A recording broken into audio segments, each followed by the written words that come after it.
Hello, good morning dear students. पिछले लेक्चरों में हमने इन्वेस्टमेंट फंक्शन के बारे में पढ़ा था। भाई जो आपका निवेश है वो क्या होता है और कितने टाइप्स का होता है। आज का जो हमारा टॉपिक है वो है इन्वेस्टमेंट मल्टीप्लायर, निवेश गुणक। अर्थशास्त्र में गुणक शब्द का प्रतिपादन यानी कि इसका जो सबसे पहले प्रतिपादन किया था कैम्ब्रिज यूनिवर्सिटी के प्रसिद्ध अर्थशास्त्री R.F. कहान ने अपने एक प्रसिद्ध लेख लिखा था। फेमस जो इसका लेख था वो था the relation of home investment to unemployment. 1931 में ये इसका लेख प्रकाशित हुआ था। इसमें इन्होंने गुणक शब्द का प्रयोग सबसे पहले किया था। कहान के द्वारा दिए गए गुणक को रोजगार गुणक कहा जाता था, यानी कि इसको एम्प्लॉयमेंट मल्टीप्लायर कहा जाता था, क्योंकि कहान ने निवेश तथा रोजगार के बीच का अध्ययन किया था।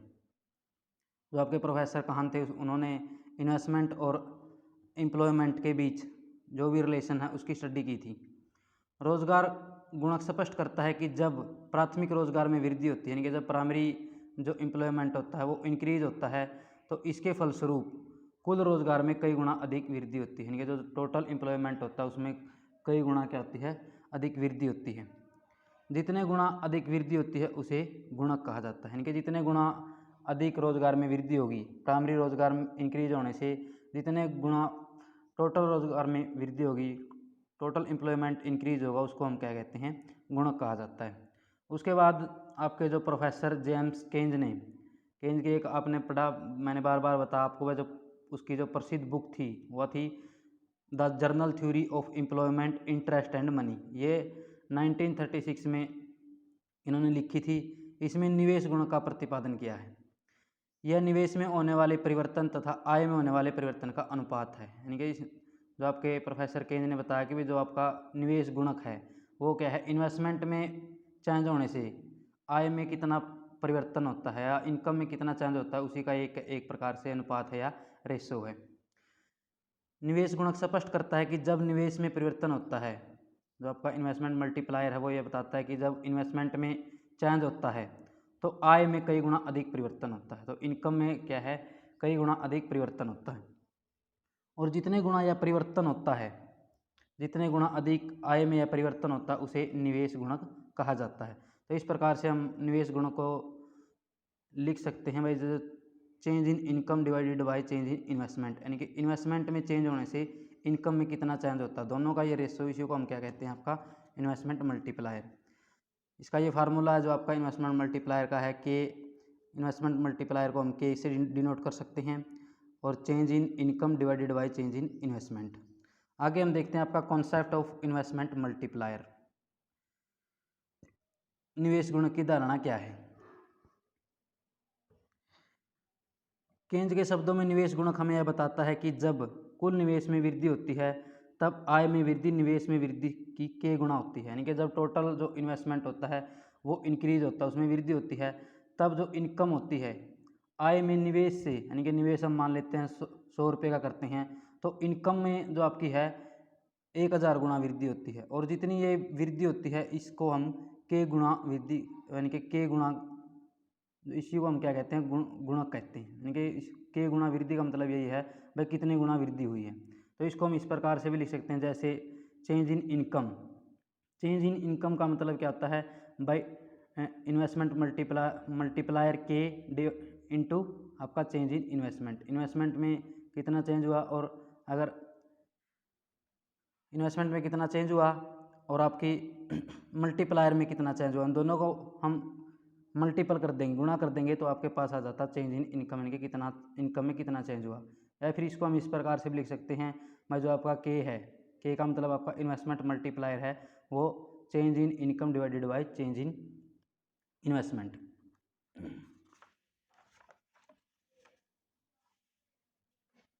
नेक्स्ट इसके अंदर हम आपका देखते हैं जो आपका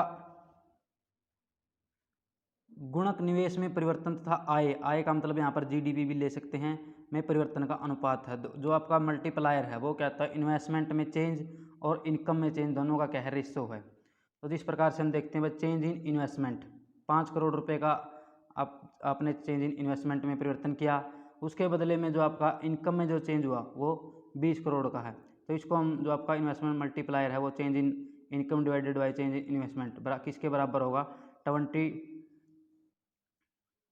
20 डिवाइडेड बाय 5, तो आपका जो मल्टीप्लायर होगा वो होगा 4।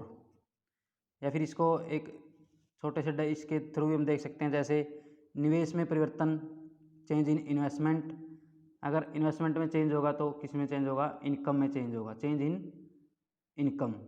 फिर अगर इनकम में चेंज होगा तो फिर से आपका किस में चेंज होगा, कंजम्पशन में, उपभोग में परिवर्तन, और फिर उपभोग में परिवर्तन होगा तो चेंज इन इनकम। तो इस प्रकार से आपकी जो प्रोसेस है ये चलती रहती है, और आपका जो इन्वेस्टमेंट है वो इनकम से, जो आपका इन्वेस्टमेंट है इनकम उसके बदले में कई गुना अधिक वृद्धि होती है। अगर इसकी डेफिनेशन की बात करें तो केन्ज के अकॉर्डिंग निवेश गुणक से ज्ञात होता है कि जब सकल निवेश में वृद्धि की जाती है, यानी कि जब ग्रॉस जो इन्वेस्टमेंट होता है वो उसमें वृद्धि की जाएगी, तो आय में जो वृद्धि होगी वह निवेश में होने वाली वृद्धि के गुना अधिक होगी। यानी कि जितने यही देखा भाई 4 गुना अधिक वृद्धि यहाँ पर हुई। यानी कि इसमें आपका 5 करोड़ रुपये का तो इन्वेस्टमेंट में चेंज किया था, लेकिन जो आपकी इनकम थी वो 20 करोड़ की हो जाती है। तो इस प्रकार से हम देखते हैं जो 4 गुना अधिक वृद्धि हुई, तो इसी को हम कहते हैं के गुना अधिक वृद्धि होगी। आगे हम इसको एक डायग्राम के थ्रू भी देख सकते हैं। ये आपका डायग्राम है, यहाँ पर ओ एक्स एक्सिस पर हम लेते हैं रियल नेशनल इनकम या जीडीपी, और ओ वाई एक्सिस पर हम लेते हैं एग्रीगेटेड एक्सपेंडिचर कितना है। इस प्रकार से हम देख रहे हैं ये आपकी एक्सपेंडिचर को शो करती है, जो आपकी ए ई बराबर वाई किसके बराबर है, ये आपकी वाई के बराबर है। इनके गवर्नमेंट के द्वारा जो आपका जो एक्सपेंडिचर किया जाता है वो ए ई ये रेखा शो करती है। ये आपकी इन्वेस्टमेंट रेखा है ए ई किसके बराबर है, कंजम्पशन प्लस इन्वेस्टमेंट, यानी कि जो आपका उपभोग है और इन्वेस्टमेंट है दोनों के बराबर है। और उसके बाद जब चेंज हो जाता है ए ई 1, तो इसको हम कहेंगे consumption plus investment plus change in investment, यानी कि कंजम्पशन कितना है प्लस इन्वेस्टमेंट, और प्लस चेंज इन इन्वेस्टमेंट में कितना चेंज हुआ है। हम देखते हैं भाई जैसे एट ई पॉइंट, इस पॉइंट पर जो आपकी इकोनॉमी है वो संतुलन इक्विलिब्रियम में है। ई पॉइंट पर यहाँ पर आपके इकोनॉमी का के जो है जो इन्वेस्टमेंट है और जो एक्सपेंडिचर है वो दोनों क्या है, बराबर हैं। और यहाँ पर जो इन्वेस्टमेंट किया जाता है या जो नेशनल इनकम है वो ओ वाई के बराबर है। यानी कि यहाँ पर जो आपका ई पॉइंट पर जो आपका कुल व्यय है, टोटल एक्सपेंडिचर है वो किसके बराबर है, टोटल प्रोडक्शन के बराबर है, कुल उत्पादन के बराबर है।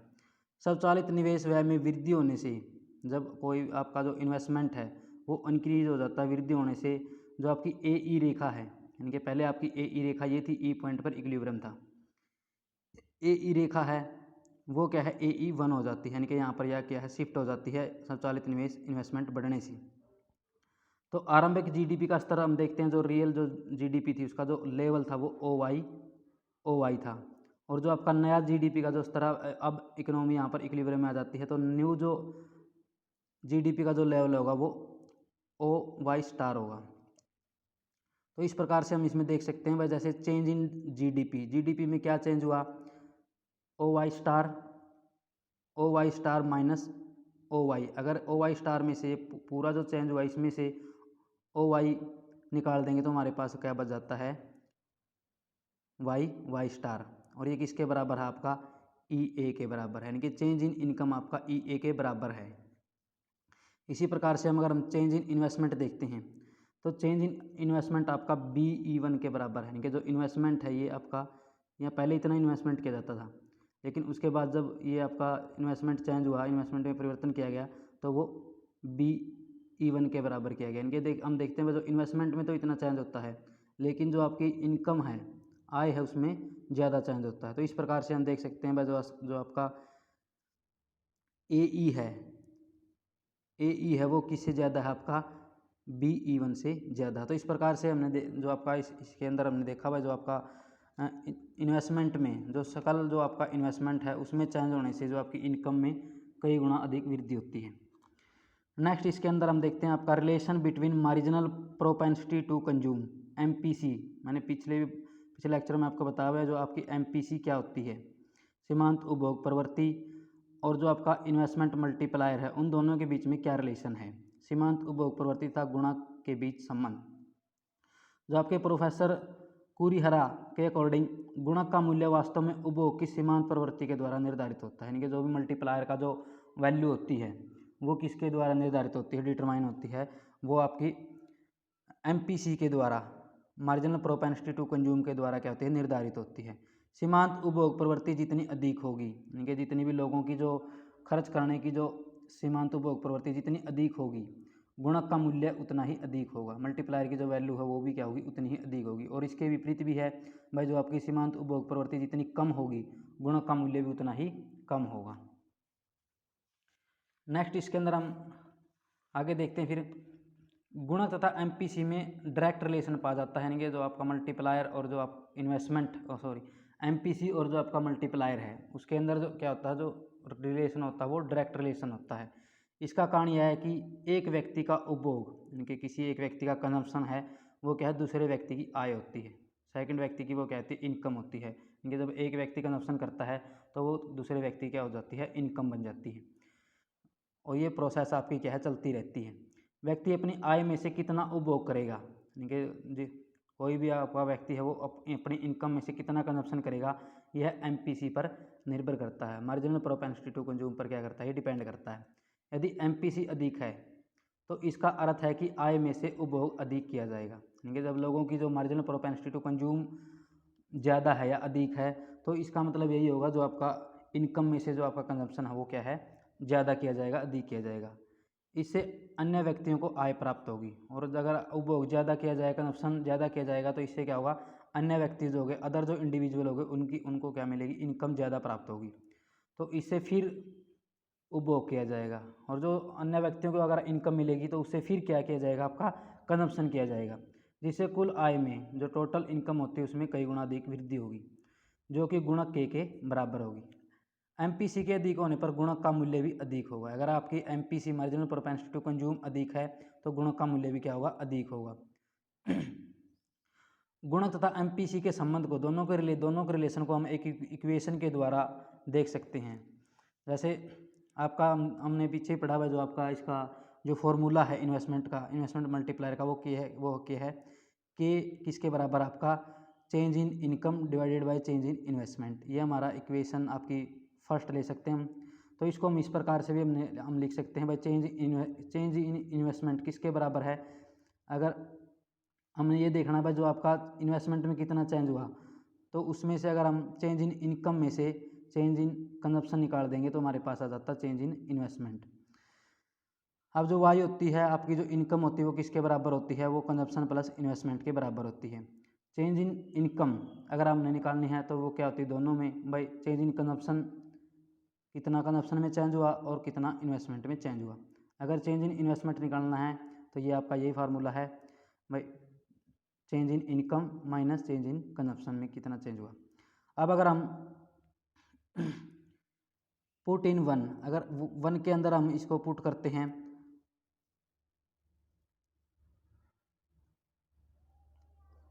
इसको जब हम, जो आपका ये इक्वेशन थी वन, तो इसके अंदर हमारा अब हम इसकी वैल्यू को, चेंज इन इन्वेस्टमेंट की अगर वैल्यू को पुट करते हैं तो आप हमारे पास आ जाता है के बराबर चेंज इन इनकम, और जो आपकी चेंज इन इन्वेस्टमेंट की जो वैल्यू थी वो आपकी ये है change in Y divide minus change in consumption. तो अब अगर हम दोनों को, जो आपका अंश है, ये आपका अंश है और ये आपका हर है, दोनों को चेंज इन वाई से डिवाइड कर देंगे, भाग दे देंगे, तो हमारे पास क्या जाता है भाई, के आपका वही इन्वेस्टमेंट मल्टीप्लायर है, और यहाँ पर ऊपर की जो वैल्यू है आपकी चेंज इन इनकम, और इसको हम डिवाइड कर देंगे चेंज इन इनकम से। उसके बाद नीचे वाली को भी हम ऐसे डिवाइड करेंगे, change in income divided by change in income, और change in consumption divided by change in income. तो हमारे पास आ जाता है, इससे आपका ये कट जाएगा, इससे ये कट जाएगा, हमारे पास आ जाता है आपका ऊपर बचा आपका one divided by one minus change in consumption divided by change in income. तो हम जानते हैं कि जो आपका ये जो आपका चेंज इन कंजप्शन है और चेंज इन आपका इनकम है, ये हम जानते हैं किसके बराबर होती है, MPC के बराबर होती है। पिछले लेक्चर में हमने पढ़ा था भाई MPC क्या होती है, भाई इनकम में चेंज होने से, MPC क्या होती है, इनकम में चेंज होने से आपका जो कंजप्शन में कितना चेंज होता है, तो ये आपका इसके बराबर है। तो इस प्रकार से हम इसको ये भी लिख सकते हैं भाई जो आपका के है वो किसके बराबर है, वो 1/1 माइनस MPC, यानी कि मार्जिनल प्रोपेंसिटी टू कंज्यूम। फिर इसको हम ऐसे भी लिख सकते हैं भाई, जो MPC प्लस MPS यहाँ पर क्या है, मार्जिनल प्रोपेंसिटी टू सेव, यानी कि लोग क्या करते हैं, जो अभी इनकी इनकम होती है उसको सारी की सारी को वो खर्च नहीं करते, उसका कुछ ना कुछ वो क्या करते हैं, सेव भी करते हैं। तो इस प्रकार से हम इसको लिख सकते हैं, जो MPC प्लस MPS किसके बराबर होती है, 1 के बराबर होती है। या फिर इसको ऐसे लिख सकते हैं, MPS जो मार्जिनल प्रोपेंसिटी टू सेव है, बचत की जो सीमांत प्रवृत्ति है वो किसके बराबर होती है, 1 माइनस MPC। अब इसको इस प्रकार से भी हम लिख सकते हैं, के बराबर 1 माइनस के डिवाइडेड बाय 1 माइनस MPC, ये तो हमने ऊपर लिखाई है, और कि ये किसके बराबर होती है, 1 डिवाइडेड बाय MPS। तो इस प्रकार से हम देख सकते हैं जो आपकी दोनों के अंदर, दोनों में किस प्रकार से इसका जो आपका इन्वेस्टमेंट जो मल्टीप्लायर है उसका किस प्रकार से रिलेशन है आपकी MPC के साथ और MPS के साथ, सीमांत उपभोग प्रवृत्ति और सीमांत बचत प्रवृत्ति के साथ किस प्रकार का इसका रिलेशन है। फिर हम देखते हैं गुणक का मूल्य कितना होगा, यानी कि जो आपका गुणक की जो वैल्यू है जो वो कितना होगा, यह सीमांत उपभोग प्रवृत्ति और सीमांत बचत प्रवृत्ति पर निर्भर करता है। यानी कि जो MPC की जो वैल्यू है वो कितनी होगी, वो किस पर निर्भर करती है, वो आपकी MPC और MPS पर निर्भर करती है। मार्जिनल प्रोपेंसिटी टू सेव और मार्जिनल प्रोपेंसिटी टू कंज्यूम पर वो क्या करती है, निर्भर करती है। अब इन दोनों का रिलेशन देख सकते हैं हम, सीमांत उपभोग प्रवृत्ति MPC जितनी अधिक होगी गुणक का मूल्य उतना ही अधिक होगा, यानी कि इनका डायरेक्ट रिलेशन होता है भाई, जितनी आपकी MPC होगी गुणक का मूल्य उतना ही अधिक होगा। और इसका अगर इसके अपोजिट भी देखते हैं भाई, MPC जितनी कम होगी गुणक का मूल्य भी उतना ही कम होगा। फिर हम इसका बचत प्रवृत्ति के साथ, जो सीमांत बचत प्रवृत्ति के साथ रिलेशन देखते हैं। बचत की सीमांत प्रवृत्ति MPS marginal propensity to save जितनी अधिक होगी, यानी कि लोगों की जो सेव करने की जो अक्षमता या जितनी अधिक होगी गुणक का मूल्य उतना ही कम होगा, यानी कि गुणक उतना ही कम होगा।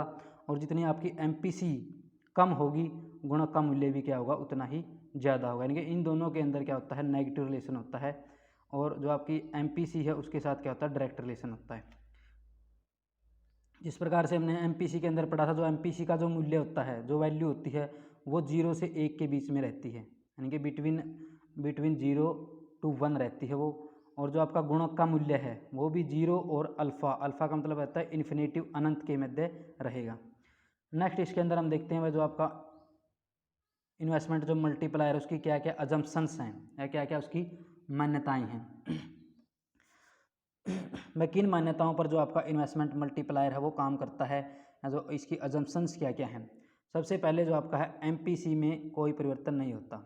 ये जब भी हम इन्वेस्टमेंट मल्टीप्लायर को एक्सप्लेन करते हैं या उसकी व्याख्या करते हैं या उसके नियम की व्याख्या करते हैं, तो उसमें हम ये देखते हैं कि जो आपकी MPC है मार्जिनल प्रोपेंसिटी टू कंज्यूम है उसमें कोई भी चेंज नहीं होता।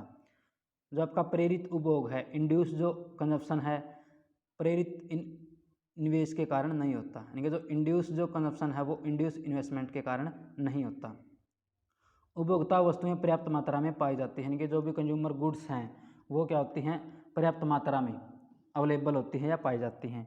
क्लोज्ड इकोनॉमी है, इसके अंदर भाई कोई भी जो फॉरेन ट्रेड का इस पर कोई भी इफेक्ट नहीं पड़ता। अर्थव्यवस्था में रोजगार का स्तर पूर्ण रोजगार से कम है, यानी कि जो आपका इकोनॉमी के अंदर अगर हम एम्प्लॉयमेंट का लेवल देखें तो वो फुल एम्प्लॉयमेंट से क्या है, वो कम है। अर्थव्यवस्था में निवेश निरंतर हो रहा है, यानी कि इकोनॉमी के अंदर जो इन्वेस्टमेंट है वो कॉन्टीन्यूसली किया जा रहा है। सरकार अर्थव्यवस्था में हस्तक्षेप नहीं करती, यानी कि गवर्नमेंट का कोई भी इंटरफेयर इकोनॉमी के अंदर नहीं है। और no effect of public expenditure on aggregated demand, यानी कि कोई जो आप गवर्नमेंट के द्वारा जो पब्लिक एक्सपेंडिचर किया जाता है उसका एग्रीगेटेड डिमांड पर, समग्र मांग पर कोई भी इफेक्ट नहीं पड़ता। फिर नेक्स्ट इसके अंदर आता है constant price level in economy, और इकोनॉमी के अंदर जो प्राइस लेवल होता है, जो कीमत स्तर होता है वो क्या रहता है, कांस्टेंट रहता है। तो ये था आपका concept of investment multiplier. Next lecture में हम पढ़ेंगे वह किस प्रकार से आपकी जो प्रोसेस है इन्वेस्टमेंट मल्टीप्लायर की, जो प्रोसेस है वो किस प्रकार होती है, और उसके बाद हम देखेंगे वह जो आपका इन्वेस्टमेंट जो मल्टीप्लायर है उसकी क्या इम्पोर्टेंस है।